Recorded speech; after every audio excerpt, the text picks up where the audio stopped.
Hello, welcome back to Firesons Gaming. My name is Ben, and today we're going to continue off some Suzerain. So last time we left off, we had a little barbecue with our son. We talked about the revolution in 1927 and our role in it. We also traveled across the map up to the mountains. Was it Narbel? Yeah, over here to Narbel. A little meet and greet, as well as to talk with some of our advisors about our health services and education plans going forward. So today, I'm just going to pick up the story where we left off. Looks like we've got 2 reports. We'll take a look at those first. We're starting off in Estord. Young Swords member found decapitated. Nice. The Estord Police Department has found a decapitated body in an abandoned house where the victim was later identified as Kur Galanka, a high school teacher and member of the local Young Swords Cultural Center. The victim was discovered to be tortured with hot iron rods before his tongue was cut off.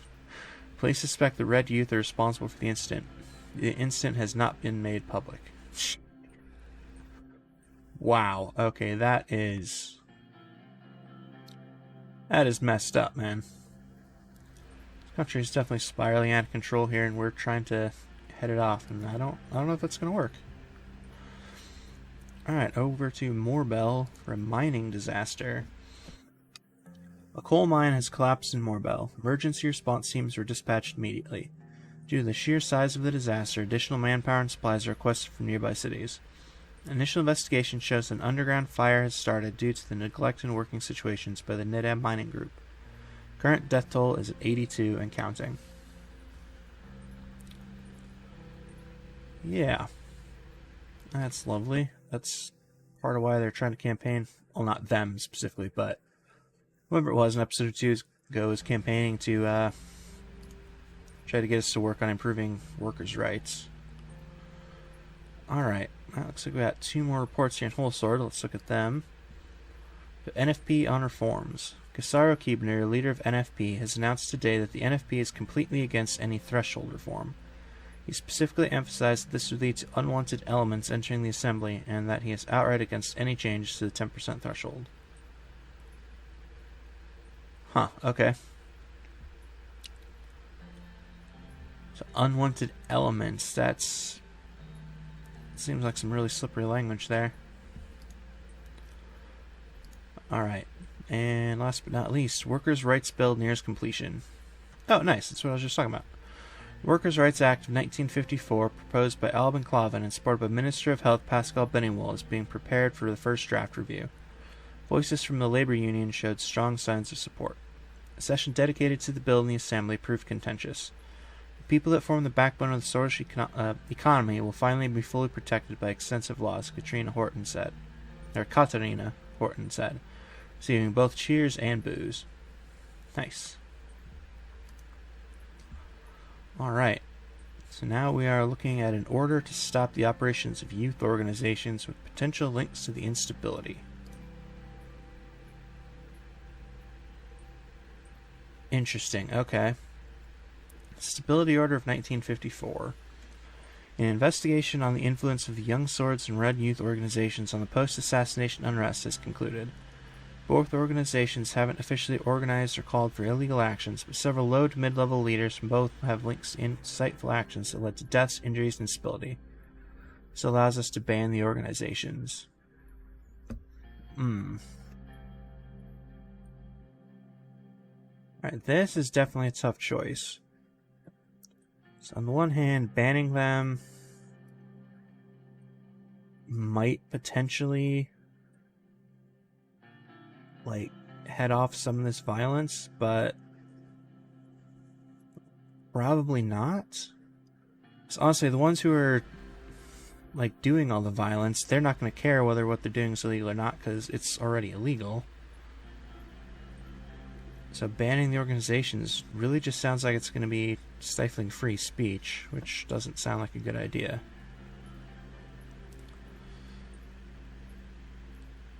Plus, banning it sounds like it would allow the police to just arrest anybody and everybody, which is also a problem. Ties into this place over here, the Antel Rock prison. It has a whole bunch of political prisoners.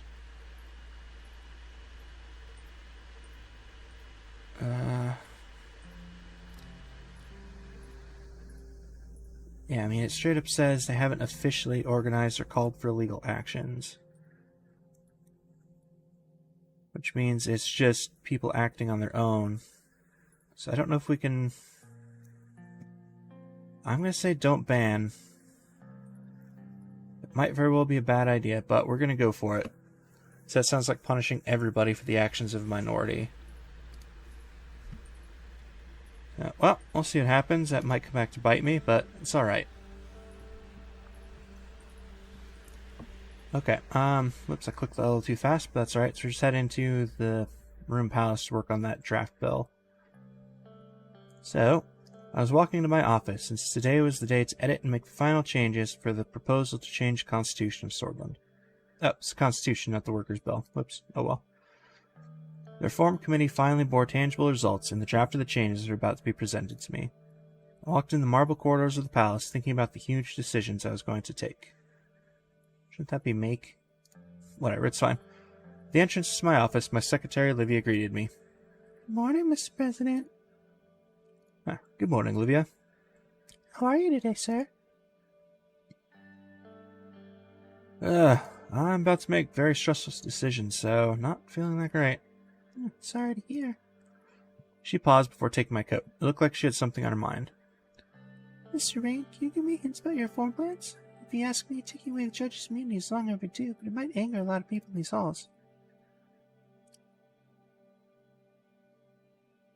Nothing's been decided just yet. I hope you'll keep me informed. I'll take your coat now. Olivia left taking my coat. I entered my office and sat down. Not long after, Peter, Lucian, and Nia arrived. Greetings. Good morning, Mr. President. Hey, good morning. Time to finally get this proposal going. Peter placed the draft in front of me. After your modifications, we will be starting the process. Can we go over each of the points that are discussed for the draft? Apart from the first two sections of decreasing the Supreme Court's authority and limiting the presidential vetoes, nothing else has been agreed on unanimously. We could start talking about Section 3. This is about the impeachment process of the president. Currently, in cases of high treason and breaking the Constitution, the Supreme Court may impeach and try the president. Most reformists want the impeachment to be initiated by the Assembly. They think they do not have any power or potential rogue presidents that would abuse their power. Yeah, I think the Assembly should have oversight over the President. It's the most democratic institution. Hey, this law is particularly dangerous for you in this case. We'll be going against the old guard, and if we prove to be successful in the Assembly, they'll be looking for anything they can to declare unconstitutional to tackle you. All they need is the Supreme Court to impeach you.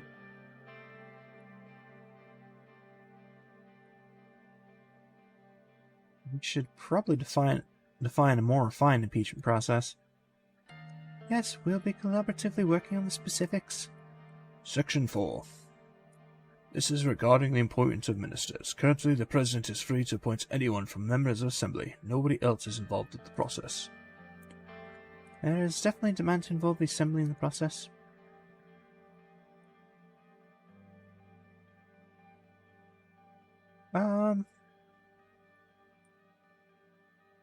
Oh, okay, so the President can appoint literally anybody he wants to his cabinet. Except they have to be members of the Assembly. Huh, interesting. It also means you can get a lot of cronies, but it could be good because it helps prevent the Assembly from blocking people, just for political reasons. So let's go with the confidence vote. We could introduce a confidence vote. That was my suggestion as well. I'm sure the reformers will completely support that.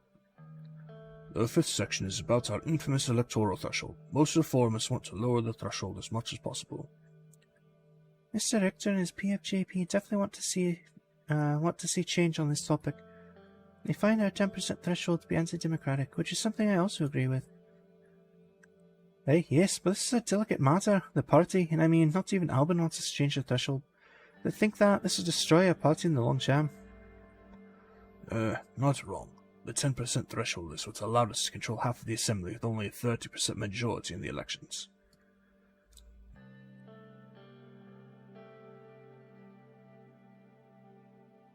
But the high threshold is the reason why Sworddish politics have become isolated to this degree. Yeah, right. Even after Sol's resignation, we still have 3 parties in the Assembly. Even Mr. Keeper's NFP was barely elected. Hey, don't forget that the Communist Party and the Workers' Party Blue Day both had close to 10% vote in the last election. You'd be opening their way into the Parliament You'd be opening their way into the Parliament in the future if you were to decrease the threshold. It's important that you realise this. Of course, that would also mean the USP might lose its majority in the Assembly, sir.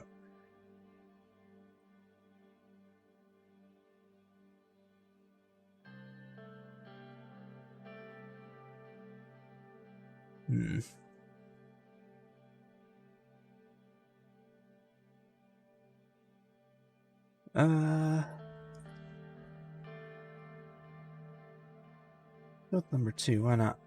Don't worry, with these reforms will be even more popular. I hope it works out, Mr. President. Lucy can continue with the next section. Section 6. This is about the presidential decrees. Reformers demand more limitations to the president's executive powers. Mr. Richter has demanded them to be completely removed. I've suggested to bring some limitations to decrees regarding their applicability. While we keep them, we should try to make sure that they will only be used in emergency situations. We could also make it dependent on an enabling act from the Assembly. Sure, it would make the whole process longer, but as long as we have a majority, nothing really changes. Yeah, I definitely think we should do that. I will work with the reformists to limit the use of decrees. Friends will probably demand that we remove them completely, but he forgets that Swordland is a presidential republic. Next one is Section 7, Term Limits. Yeah, keep unlimited terms. Good fascist nonsense. Alright, term limits are necessary. I agree. We can't allow someone like Sol holding on to his seat for 2 decades again. Hey, if people keep electing one person, that means they really are content. The masses are scared of change. Even Sol knew he had to leave, but we'll leave it to the president to decide.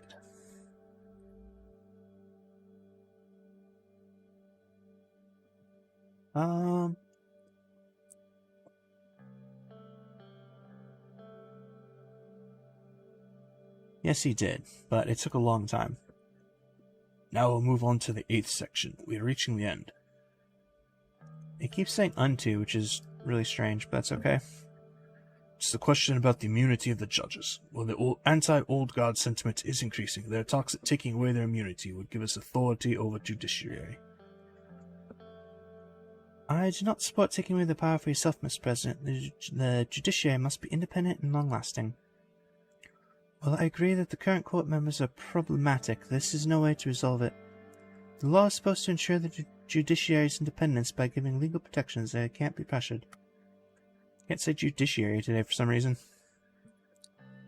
Well, they need absolute immunity in theory, but look at what reality got us. We've got to deal with the most corrupt Chief Justice in the world, with no chance to deal with him.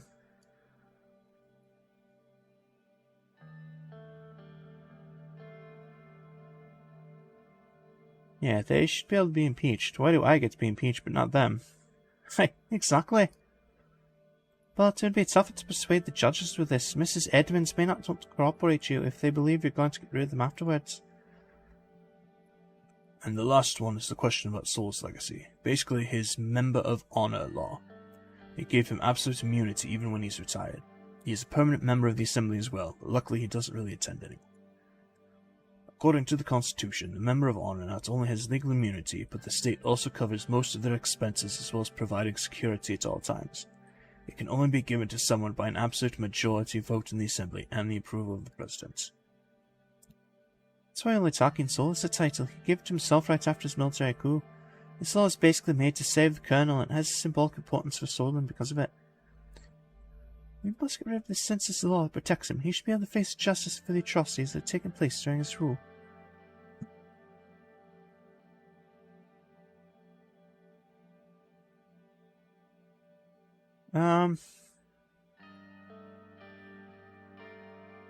We could keep the title, but take away the immunity clause. That would be enough to hold him accountable for his actions, but why would you want to keep such a title, Mr. President?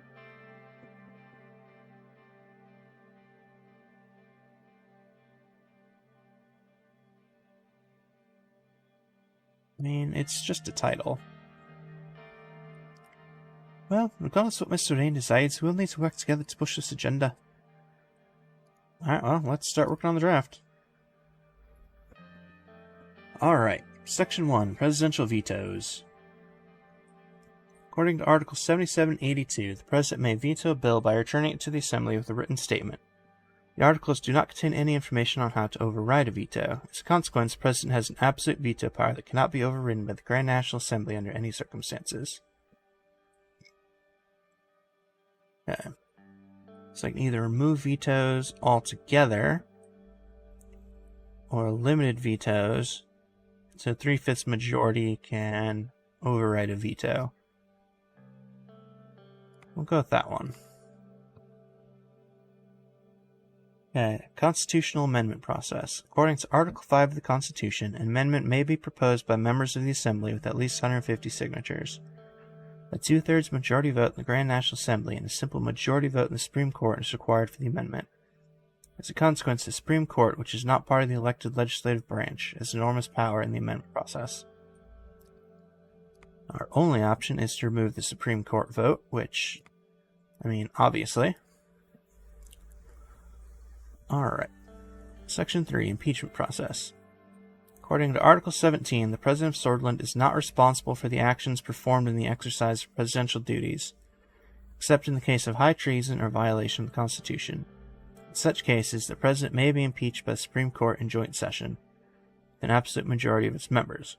Therefore, the impeachment process only includes the Supreme Court, and it gives them great power over the executive.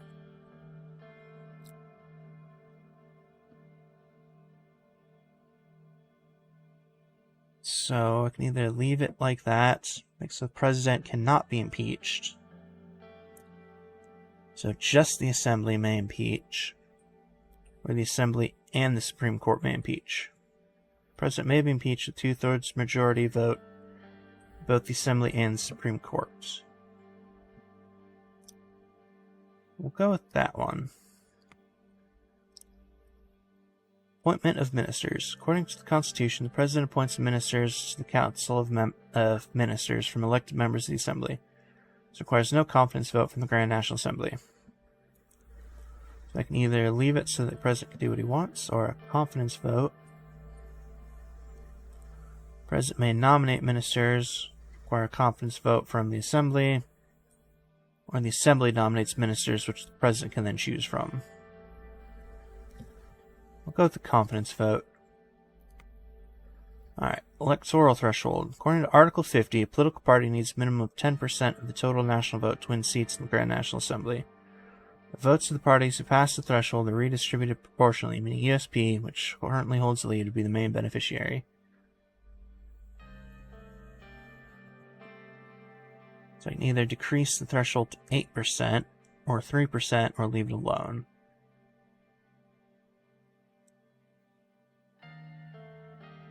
We're going to decrease it to 8%. So allow a little bit more wiggle room for other parties to have voices in politics. But if we drop to 3%, it's going to give a lot more room for little tiny parties to get in. I don't know. I'll just go with 8%. That sounds like a good compromise. Okay, Presidential Decrees. According to Article 18 and 51, the President is able to issue decrees on political, social, and economic issues that would carry the force of law. They could not contradict the Constitution and are subject to judicial review. Therefore, the President may issue decrees on many subjects without going through the Grand National Assembly. However, the Assembly may pass legislation on the same subject to override presidential decrees. So I can either leave that alone, remove decrees, or an enabling act.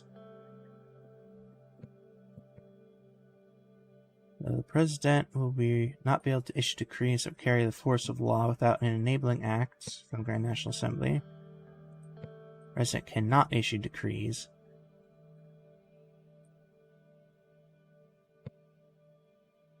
I think I won't change that one.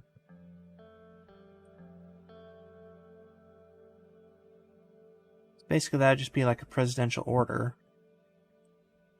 And that can... It already says it can be overturned by... Yeah, it can be overridden by the assembly, so...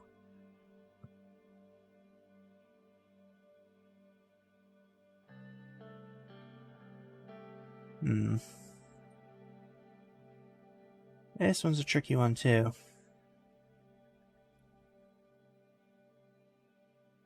I think I'll leave that one alone. Do not change that one. Term limits, I mean... Yeah, so, according to the Constitution, presidents should be elected for 4 years. There's no term limit. But we'll just go with the 2-term limit. And immunity of justices. Justices can be impeached. Honorary membership of Tarkin Sol. Article 99 of the Constitution defines the Member of Honor title, its appointment procedure, as well as the rights the members may exercise. Member of Honor has absolute immunity, is considered to be a permanent member of the Grand National Assembly. They are given control of their own personal security team provided by the state's presidential guards. Member is also eligible to live in a special private residence provided by the state for free. The only person who holds the title is Tarkin Sol.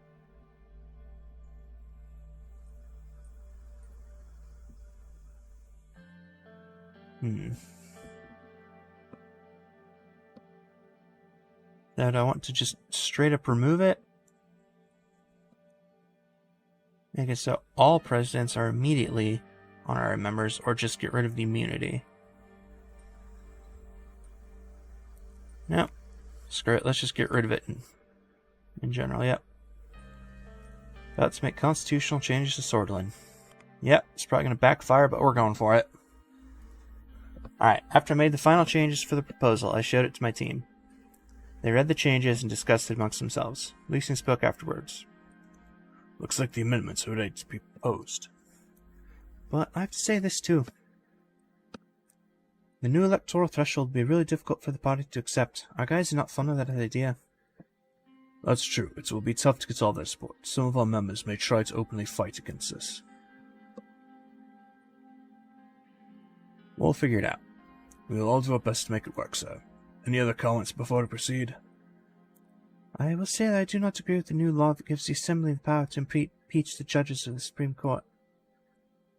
I am also against the Chief Justice and his obstructionist behavior, but even if we get rid of all of them, the new judges will be less independent with this law. They will be scared to go against the administration when it's needed. They need their protection to do their job, otherwise the new ones will be pawns just like Sol's old guards. But it's more important that we get rid of the old guards, Mrs. Mortimer. After the obstacles are gone, we can strive to make it better. However, you turn to me. You have to be careful, Anton. I'm sure you'll be fine, but with all that's happening out there, we need to prepare against these threats one way or another. Constitution isn't changed yet. We'll prepare in the meantime. Well, I think we can proceed now. I will personally work on the wording of this proposal with my hand-picked legal experts. With Mrs. Morgan's reputation as most experienced at shunning, this proposal will be bulletproof. Chief Justice also will have a hard time convincing the others to oppose it. In the meantime, you must introduce this proposal to our party. You'll need to get them to back us if we want to pass the Assembly. Sir, I advise you first talk to the leaders, both conservative and reformist wings of the party. As far as I'm aware, Mr. Clavin supports reforms already. Mrs. Tory will be the real problem. She became the real heavyweight after we left for the executive. Any advice in regards to dealing with them? As Mr. Vectron said, Mr. Clavin will probably be easier to persuade. We need to unite this party under this, so his support is vital. Mrs. Gloria will be tougher to break. The problem is that she's capable of turning the moderates and the conservatives against us. As much as I don't want to say this, if she makes demands to change the proposal, you may need to give in. Understood. We wish you good luck with the party, sir. I think we can end the meeting here. We all shook hands and they left the room. Alright. So we got some news and looks like at least one briefing. Let's start with the newspapers. Alright, Swordsland today. Reign leading promised reforms. Our sources informed us that the plan is underway by the government to start drafting the reform package. Finally, we seem to have a president who pursues something significant in the early days of his term. President Rain is already proving that he's the right man for the job, as rumors circulate about successful talks about a future proposal in collaboration with important figures from the PFJP. This is a significant development that shows that this administration is listening to the will of Swordfish citizens. We hope that, once constitutional changes are approved, it will be the start of a new era for our country towards a bright future. Lockhaven Times. Preparations underway for the annual Benfica Festival. Okay. It's that time of year again. The largest culture festival in the entire Swordland. Benfica Festival has begun its preparations.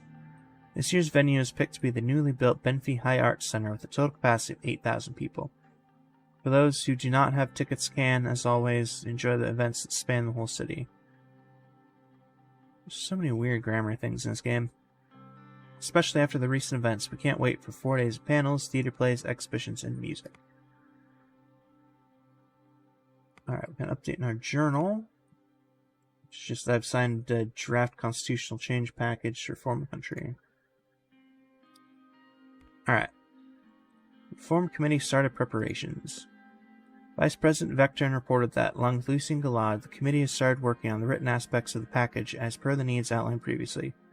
They'll soon get the legal team involved to complete the writing process. The needed 150 signatures for the proposal has started to be collected within the USP. It looks like there's nothing else, so let's go to Lockhaven. Dinner with the Business Council members. We were in Lockhaven to work with the Business Council to address weaknesses in the economy. Simon organized a dinner with the affluent economic figureheads of Swordland. When we arrived, the streets were bustling with activity, even though the atmosphere in the country was tense. Lockhaveners didn't even seem very worried. Together with Walter Tusk, Edith Agnock, Mikhail Avin, and Simon Hole, we entered the renowned Asteria restaurant by the coast. A short, blond man whose embroidered pocket-red manager greeted us and waved his arms in excitement as he told us how pleased he was to have us in his establishment. Beaming with pride, he led us to a private room and got us seated at a large table covered for the occasion with a maroon tablecloth. We were quickly served by a group of servers. Walter spoke as he started taking our orders. I recommend the Lockhaven salmon, President. You have to taste this local delicacy here, the best in Swordland. Yeah, why not? I ordered Lockhaven salmon for the main course. The servers took their notes and asked about the second dish. Let's get some rice, why not? I ordered rice. The servers placed glasses in front of each of us and served bread and water. After they're done taking orders, they quickly left us alone in the private room. Mr. President, I didn't have the possibility to thank you for coming today. Your presence means a great deal. Indeed, sir. It's an honor to dine with you. It's great to be here with members of the Business Council. We should thank Simon for organizing this meeting. No need for that. I hope everybody enjoys the evening. Simon gestured at the expensive-looking red wine bottle that one of the servers had just brought to the table. Mr. President? That looks amazing. Well, it tastes even better. Best of Lesbia, the Chateau de Falenco, 1934. Simon poured some wine in my glass and waited for me to taste it before filling it up. I took a sip. It was bitter. Honestly, it tasted like any other wine. How is it? Is the taste to your liking? Let's just pretend to be smart here. That's a sour and delicate vegetal character. Is it Arcasia I'm tasting? What? No. Well, that backfired. You may be tasting the oak from the barrels, or maybe it's the gooseberries. It's definitely not Arcasia, Mr. President. Simon filled up my glass. After filling everyone's glasses, Simon stood up and raised his glass. I'd like to raise a toast to all of you here today. We're meeting here tonight in difficult times and believe that, with hard work, cooperation, and trust, we'll get through this period as well. I'd like to thank Mr. Rain again for his decisiveness when it comes to economic policies. I'm sure we'll stop this recession. I also thank Mr. Tusk for being with us here today. His presence is an honor. And, of course, my colleagues from the Business Council, Mrs. Agnock and Mr. Avin. Without you, none of this would have been possible. Let's drink to future cooperation and growth. For a prosperous Swordland! Everybody raised their glasses and toasted each other. After a couple more minutes, the servers arrived with our meals. food tasted amazing. Walter was right. This place must have been the best place in all of Lockhaven. So, Mr. President, how did you find the food at the best dining restaurant in Lockhaven?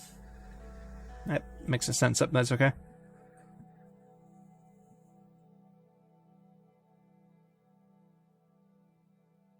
Not a big fan of fancy food, but I must admit it's very tasty.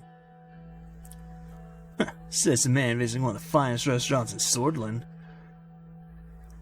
Don't blame it on him. Mr. President didn't choose the place.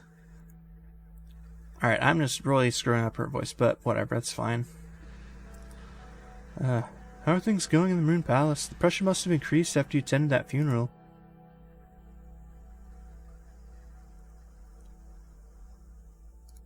It did, but it was the right decision. Yeah, of course, I didn't mean to criticize your decision. As we conversed with Mikhail, I heard Walter raise his voice in an apparent argument with Edith and Simon. We both stopped to listen. Okay. So it's just me talking with Mikhail? Okay. Akazi knows the right way of doing business. Their approach to the world is real and raw. I prefer that cutthroat approach in comparison to the niceties.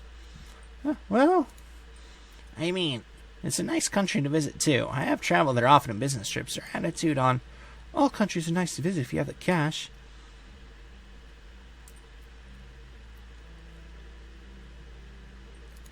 Exactly. How about the people who don't have extra cash to spend? What about disease? What about death? What about everything that's wrong with the world? These are matters beyond our lives. We should focus on the betterment of ourselves and enjoy what we have instead of worrying about what others don't have.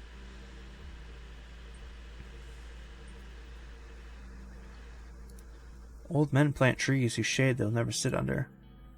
An idealist at heart. You know what they say, being a romantic idealist is easy. You have the time and money to be able to just sit down, relax, and dream. Walter's taking us down the rabbit hole again. By the way, I saw that the construction of the highway has already started. I have my concerns about the company, but I hope they do a good job.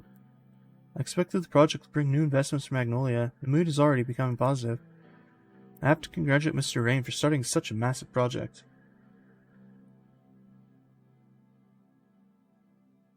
Thank you for your support, Mr. Robin. Yeah, of course. Mr. Hull also deserves credit, of course. Our great economy minister. Oh, oops, that was supposed to be sarcastic. That's alright. Is there a joke coming? Why? I thought you said you were great at economy. He laughed. I heard that you've bought a new villa, Simon. I don't comment on rumors, but I'll make an exception since we're among friends. It's true.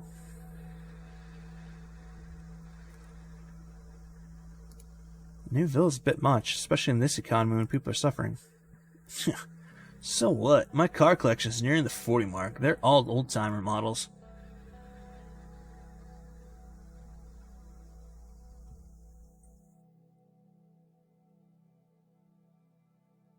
Yeah, I always advocate against ostentatious behavior. Money shouldn't be wasted for luxury. Don't expect the rich to become modest in the near future. That'd be a pipe dream.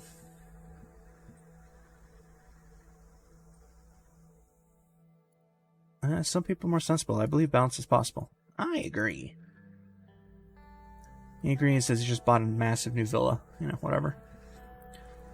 Edith, who's sitting to my left, gently put her hand over my arm for a few seconds. Come on, let's stop talking about finance or politics for now. We came here to relax. She turned to Walter and Simon. Isn't that right, gentlemen? Alright, well, let's go with that one. They nodded at her and took a sip from their drinks. She slightly leaned towards me. So, Mr. Rain, why don't you tell us what's behind that strong character of yours? I've heard that you were brought up in the capital and experienced all the power shift that's happened. Is that right? It must have been tough.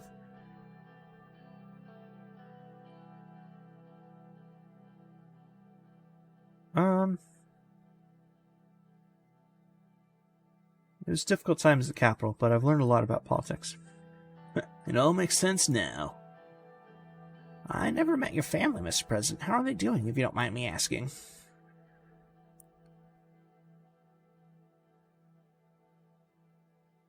They're doing great.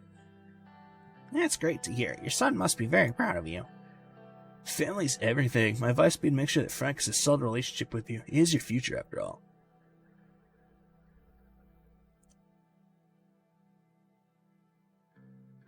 He's going through a teenage period. It's difficult to connect with him. He's a little shy. Huh, wish that was my son's biggest problem. Dad seem to be doing fine. I saw this yacht party in Benfica made the local news. Well, the rascal didn't even ask for permission to use the yacht and just took it. He basically stole it. Good news is that I finally convinced him to go to university. He'll study economics and lock in business school. That's a good choice. Having a degree in Sutherland separates you from the rabble. And we especially need more people who understand economics. Maybe your son will be a great future economist. I wouldn't count on that. But I agree that we need more economists to enter politics. Thankfully, we have a president who seems to be as well versed in economics as Alfonso. You turn to me. I'm very confident in your abilities to fix our recession.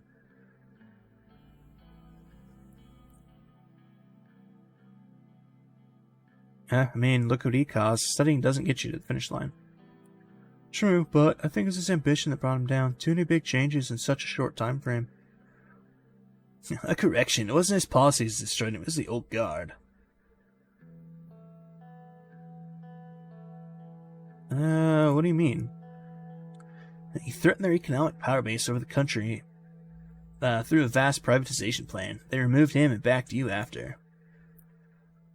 Well, there's stop the conspiracy theories. I think we've had enough drinks. Everyone went quiet. After a long silence, followed by some chit-chat, Walter ordered a bottle of whiskey. And we've had enough drinks, but they ordered another bottle of whiskey. Nice. That's one good-looking bottle.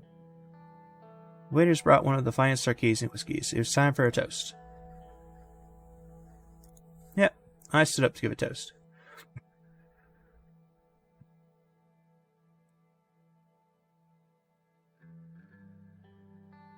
To a constructive, beneficial future. May our differences be set aside for a good future. They say hope dies last. See the future. Raised. I think it's time to call it a night. It's not a good response to that, Simon. What a party pooper. Alright, Edith stood up. Most of us were all a little tipsy at this point. I want to thank you, Mr. President, for joining us, and you, Simon, for putting us all together.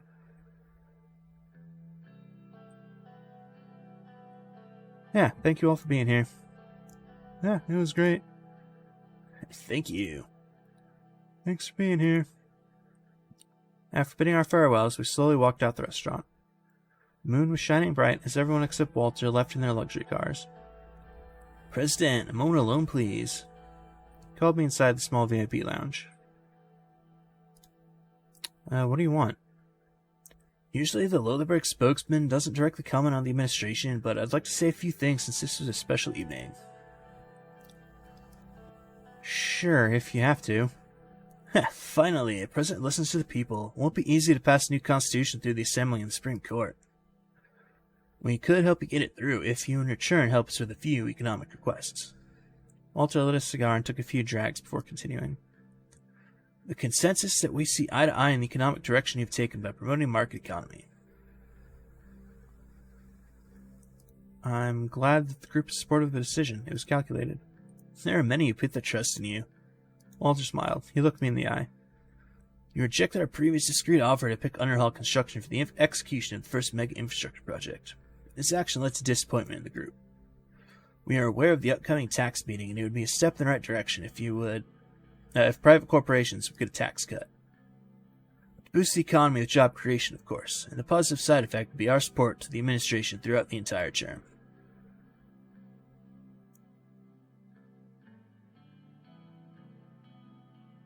I'll make tax decisions objectively. Can't promise you anything. Oh, let's not be hasty. The recession will end if Lothar is on your side, President. Why can't we all just be friends? Maybe we can't. I don't know. I'll see what I can do. Excellent. Glad to hear this. The group wants private corporation tax cut and privatization in healthcare and education.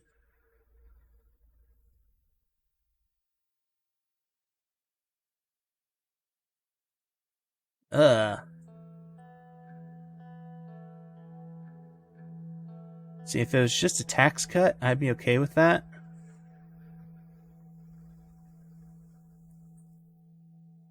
But adding in privatized healthcare and education, I'm not really a big fan of that.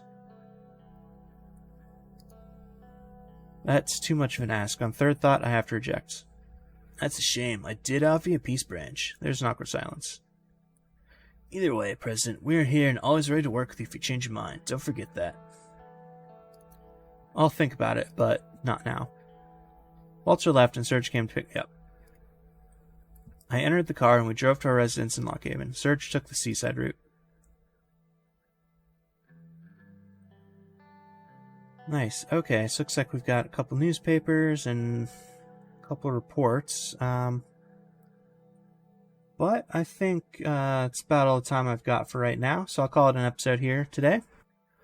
So yeah, as always, thank you very much for watching, and I hope to see y'all next time.